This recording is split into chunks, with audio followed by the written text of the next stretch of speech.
Uy, okay lang yan. Hindi. Punta ko sa ate mo. Maintindihan naman siguro niya. Lalo na hindi mo naman sinasadya eh. Oo nga, baka maintindihan niya. Kasi napansin ko yun sa kanya nung first time ko siyang na-meet. Super understanding siya. Hindi mo alam gaano ka-importanteng client si Miss Gabby sa akin. Rerimata na kasi yung lupa ng punerarya. Hindi ko nabayaran yung loan namin eh. Ayokong isipin mo na pinagkakakitaan ko lang yung dad niyo, ha?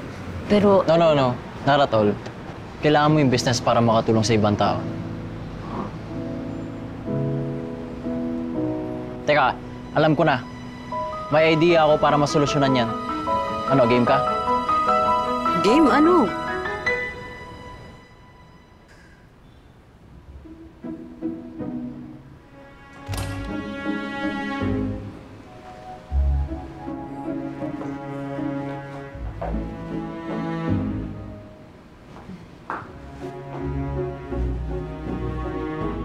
Bakit hindi nakabarong si Dad? Pasensya na po kayo, Miss Gabby, kasi nagka-problema po dun sa na-approve ninyo. Pero kung gusto niyo po, pwede ko po itong palitan. No, it's okay. I like it.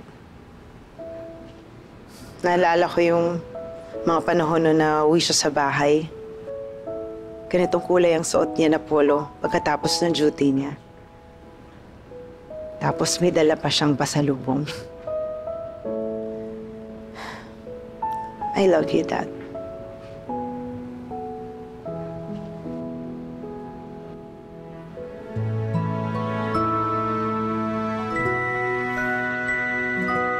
Yung flower arrangements po, dadating na po in a few hours. And by tomorrow morning, we'll be ready na po for viewing. Good.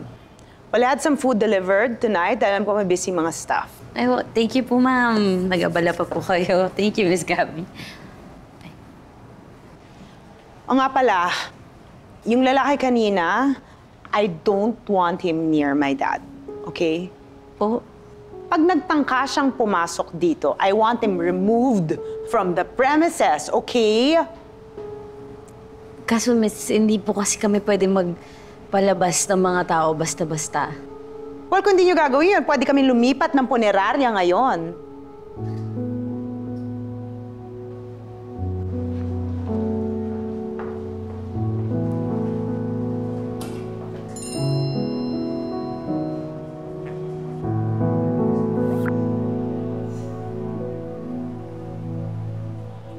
Nurse si Mama sa Davao nung nag-meet sila ni Dad.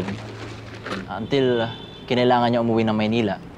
Doon lang nalaman ni Mama na may iba pala siyang pamilya. Naalala ko nung grade 2 ako. Excited ako sabihin sa kanya na top 1 ako. Nilibre niya ako sa paborito kong kainan.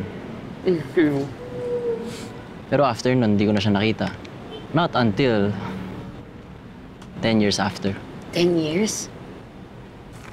Hindi ka nagalit sa kanya? Dati. Actually, for a while. Pero alam mo, tatay ko pa rin kasi siya eh. Tama naman. And I know that he loved me. Oo, pwede natin sabihin na may nagawa siyang masasakit. May mga tanong ako na never na masasagot. Pero hindi na importante yun eh. Ang gusto ko na lang mangyari ngayon, makita siya.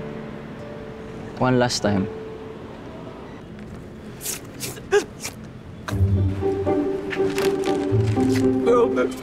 Makakayak yung kwento. Hindi